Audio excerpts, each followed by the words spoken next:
Try natin itong persimmon or kaki.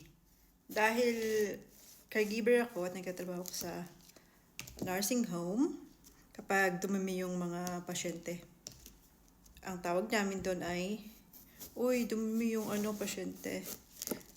Nagkaki siya. Nagkaki siya. Sa naman, sa Pilipinas, ito ay persimmon. Dito sa Germany ay kaki.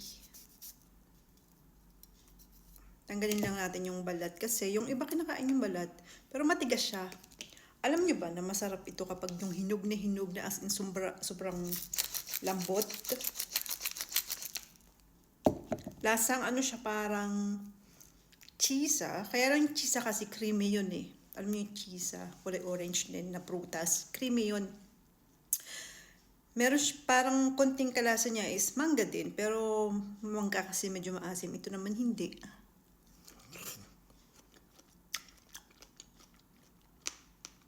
Sobrang tamis niya.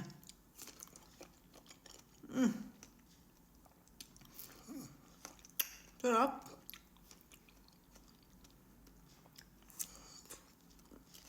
Sobrang sarap. Bagay siya sa asin. Pwede rin kainin ito kahit hindi pa siya masyadong hinog or malambot. Crunchy siya kapag hindi pa siya masyadong hinog. Cheers! Sarap.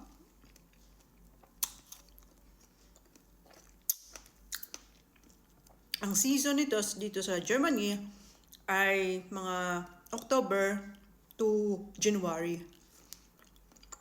Maraming nagbebenta niya. Maraming sa supermarket. Sarap. Frozen persimmon. Persimmon. Hinawakan ko siya dito. Oh, sobrang lambot. Napanood ko kasi to, para siyang ice cream. Sobrang lambot na. Okay, let's try. Hindi ko alam kung, kasi binuksan niya lang ng ganito. Yan ganyan. Oh!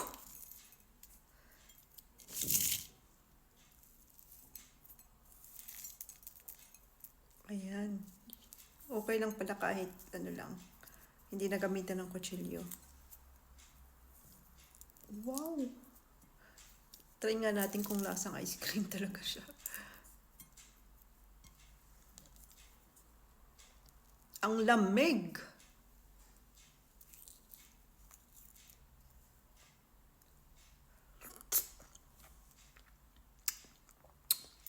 Oh, ang sarap! Wow! Ang sarap! Parang ice candy, parang ice cream.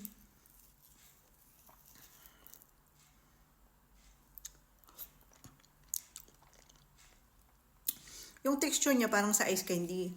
Hindi yung pinong-pino, yung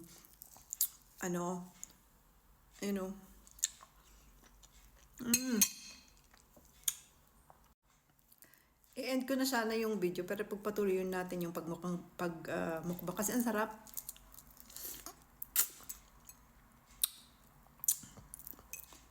Ayan, frozen siya dyan. Para talaga siyang ice cream.